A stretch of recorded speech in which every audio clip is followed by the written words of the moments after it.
paz de Jesus Cristo e do nosso Pai, nosso Criador, esteja conosco, hoje, amanhã e sempre. Hoje nós vamos continuar com o estudo do livro Sinal Verde. Hoje nós vamos estudar a lição número 8, Ambiente Caseiro. A casa não é apenas um refúgio de madeira ou alvenaria. É o lar onde a união e o companheirismo se desenvolvem. A paisagem social da Terra se transformaria imediatamente para melhor se todos nós, quando na condição de espíritos encarnados, nos tratássemos dentro de casa, pelo menos com a cortesia que dispensamos aos nossos amigos. Respeite a higiene, mas não transfigure a limpeza em assunto de obsessão. Enfeite o seu lar com os recursos da gentileza e do bom humor. Colabore no trabalho caseiro, tanto quanto possível. Sem organização de horário e previsão de tarefas, é impossível conservar a ordem e a tranquilidade dentro de casa. Recorde que você precisa tanto de seus parentes quanto seus parentes precisam de você. Os pequeninos sacrifícios em família formam a base da felicidade no lar.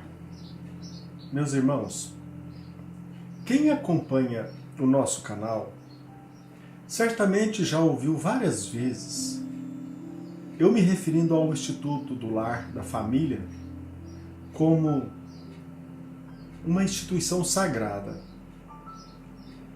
Vários motivos me levaram a chegar a essa conclusão. De forma prematura, na adolescência eu já sonhava em edificar um lar na harmonia, na paz, onde os membros da família fossem unidos.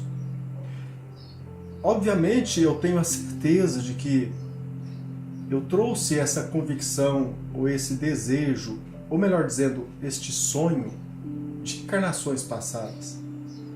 Creio eu que, principalmente da última encarnação, talvez por ter fracassado na administração ou na participação como membro de um lar, eu abracei o compromisso de, aqui na Terra, procurar edificar o lar em harmonia e em paz.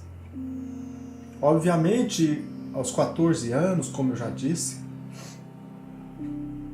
com o falecimento da minha irmã, essa noção, este compromisso se fortaleceu ainda mais. Principalmente ao perceber que, alguns dias antes, minha irmã se encontrava em nosso meio. E de inopino, abruptamente, ela partiu para o plano espiritual. Desde então, brotou de forma mais forte ainda, desenvolver em mim o sentimento da solidariedade, sair de mim mesmo, e assim eu fiz. No Hospital do Câncer, eu pude observar várias vezes que, nos momentos mais difíceis, o paciente ele só podia contar com a família. E eu percebi que isso para ele bastava. Notava, testemunhei, muita tristeza naqueles que não recebiam a visita de um familiar, de um parente. Eu pude notar de forma pragmática o tanto que a família é importante na vida de uma pessoa. Participando de forma ostensiva da doutrina espírita, e aqui eu me refiro à participação nas reuniões de desobsessão, quantas e quantas vezes eu pude testemunhar que irmãos nossos desencarnados, que partiram para o plano espiritual em condição de rebeldia, ódio, Irmãos nossos que estavam envolvidos em intuito de prejudicar aqueles que aqui ficaram, envolvendo-se em propósitos obsessivos, quantas e quantas vezes eu me admirei com a sua mudança rápida, brusca, com a presença da mãe na reunião de desobsessão. Nós, como evangelizadores, conversávamos com o Espírito, tentávamos convencê-lo da melhor forma possível para que ele se desvinculasse daquela ideia, daquele desejo de vingança. Mas o nosso irmão se mantava resoluto, firme, no propósito de prejudicar aqueles que aqui ficaram. Entretanto, basta que a mãe chegue e converse com aquele filho, a mudança é efetiva e me causava muita surpresa. Não posso esquecer também que a ausência do meu pai no lar, por um vínculo com o trabalho, meu pai ficava no armazém diuturnamente, desde o amanhecer até o fim do dia. E eu, como todas as outras crianças, queria que meu pai participasse de forma direta. E eu posso entender que ele abraçou o compromisso de, através do trabalho, proporcionar a nós tudo aquilo que ele proporcionou. Então vocês vão percebendo que vários motivos, eu não vou me alongar. Mas desde criança eu percebi como a família é uma instituição sagrada. E é demoníaco o propósito de abalar os seus alicerces, trazer para dentro do lar a desarmonia, a desagregação. Há muito tempo eu ouvi uma história, creio que de forma fictícia, me trouxe um enorme ensinamento. Realidade ou não, é que eu pude aprender e aprendi muito com ela. Trata-se do trabalho de um servente de pedreiro.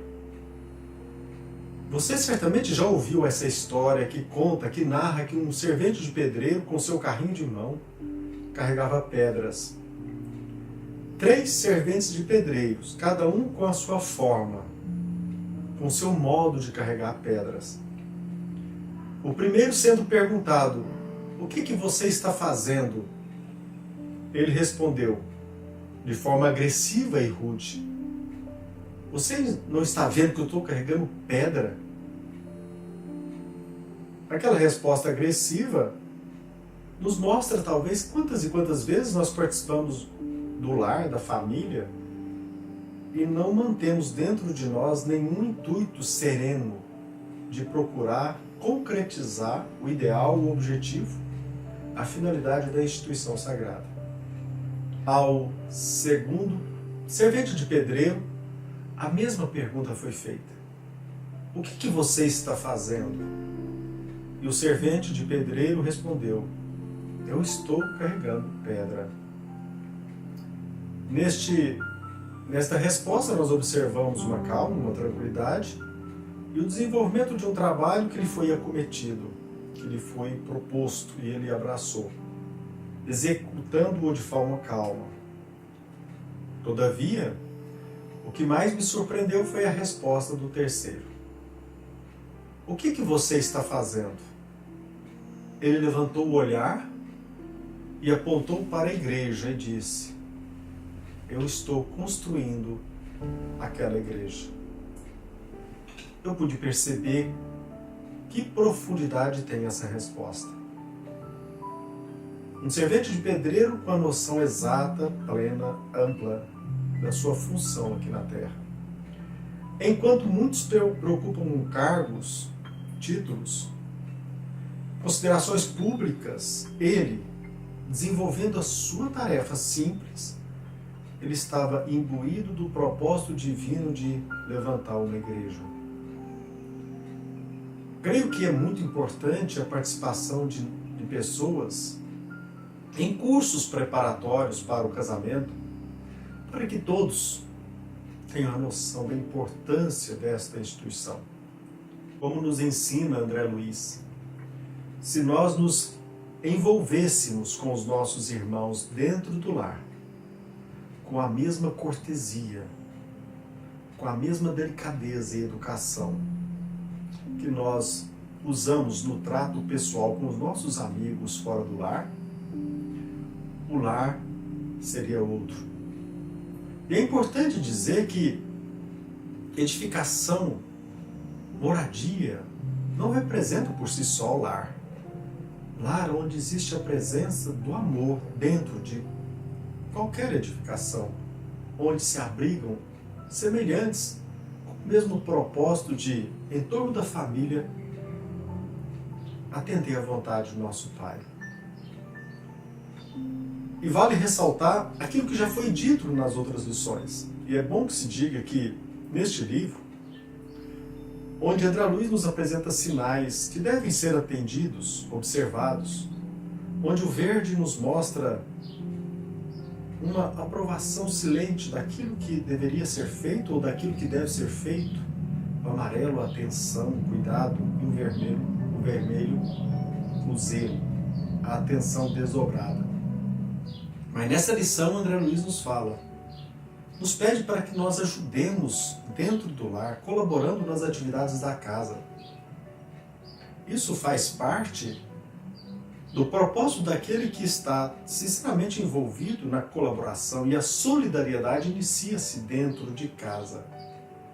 O espírito participativo, a ajuda à mãe, ao pai, a colaboração entre irmãos, nos prepara para que tenhamos amanhã uma atividade fora do lar, em qualquer ramo que seja. O lar é a preparação necessária para que nos tornemos, além de indivíduos, cidadãos, e além de cidadãos, sábios. E a nossa administração pública deveria ser dirigida por sábios, por filósofos, por pensadores. E veja bem, não é uma questão de título, não é uma questão de certificado universitário, é uma questão de sabedoria. Jesus Cristo não cursou nenhuma universidade. Quantos gênios já pisaram aqui na Terra e não adquiriram um certificado universitário? Quantas pessoas nos contribuíram com a sua ajuda, com a sua sabedoria? Jesus Cristo, ele não participou de nenhuma universidade. E o lar é o local onde nós devemos nos preparar para amanhã colaborar ainda mais na sociedade em que nós vivemos. Para finalizar, eu quero deixar bem claro para vocês que, como já foi dito, sempre procurei desenvolver dentro de mim esse propósito de materializar o espírito solidário dentro do lar. Sempre tive consciência da responsabilidade, da nossa responsabilidade como pai, como mãe, como educador. E participando dentro ou no movimento espírita, quantas e quantas vezes eu percebi que irmãos nossos trabalham em atividades beneficentes, na sopa, na coleta, em palestras, e quantas vezes de forma triste eu pude perceber que eles dentro do lar eram pessoas agressivas, inquietas, e que dentro do lar ele não comungava desse mesmo propósito de servir ao outro. Fora do lar, uma pessoa que levantava a bandeira da fraternidade, da solidariedade, tolerante, compreensivo, mas dentro do instituto familiar se mostrava um pai agressivo, intolerante, inflexível. Faz necessário ressaltar isso porque desde quando eu era jovem, eu me comprometi a me tornar cada vez mais e melhor um pai, um marido, um irmão. E certa vez, não faz muito tempo, no ano passado, em 2018, eu me senti no dever de manifestar o meu posicionamento a respeito da política. E uma irmã nossa, ela se dirigiu a mim pela internet de forma agressiva, dizendo assim: você deveria cuidar da sua família em vez de ficar se preocupando em assuntos de política. Notei um sentimento de raiva, de rancor, Mas aquela afirmativa dela não me incomodou, felizmente. Porque graças a Deus hoje eu me considero uma pessoa muito vitoriosa, porque eu tenho 3 filhos, cada um alimenta o seu jeito de ser, o seu modo de comportamento, mas todos pessoas muito boas, íntegras, honestas, filhos que eu percebo na conduta deles que eles me amam e respeitam. Dentro do lar, eu sinto o amor vibrar. E eu penso que, graças a Deus, com a ajuda da espiritualidade maior e de Jesus, eu e minha esposa, nós conseguimos edificar o lar, onde a nossa residência habita não apenas o controle em torno da disciplina, a educação através dos hábitos, sobretudo o amor em cada momento da nossa atividade diária. Hoje me sinto mais tranquilo ao perceber que meus filhos têm condições de levar a vida com dignidade, onde quer que eles se encontrem. E hoje, depois de 30 anos de convivência, com mais de 30 anos de convivência com minha esposa, eu posso dizer, hoje eu amo a minha esposa muito mais do que eu a amava no início do nosso namoro. A demonstrar de forma clara que o amor é algo que se constrói. E ao levantar a edificação, a nossa resistência, ao alugar uma casa, que possamos transformá-la em lar, através dos nossos atos. Agradeço sim a espiritualidade maior. E o meu propósito ao levar, ou pelo menos levar a minha interpretação a respeito deste livro, é para que, de certa forma, esta minha interpretação possa te ajudar. Para que você transforme o seu lar num lugar em que você gosta de estar. Onde você sente prazer de estar ali com os seus semelhantes, com os seus familiares. E não pense você que nós não enfrentamos dificuldades. Todos nós enfrentamos dificuldades no relacionamento diário.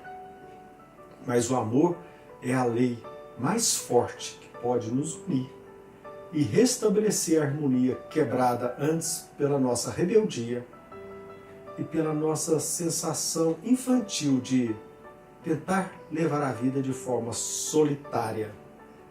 Nós estamos aqui para viver a lei do amor.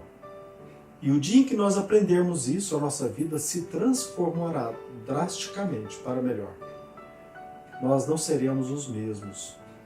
Perceberemos que nós não temos sequer um corpo, mas nós somos espíritos imortais e que nós temos a eternidade pela frente para contribuir para conosco mesmo e para com o nosso Pai Criador. E agradeço do fundo do coração ao meu Pai. Agradeço a Jesus Cristo e a espiritualidade maior e a você que tira um pouco do seu tempo para procurar entender a mensagem que nós apresentamos aqui neste canal. Que a paz de Jesus, da espiritualidade maior, dos benfeitores amigos e do nosso Pai esteja com você, hoje, amanhã e sempre. Que assim seja.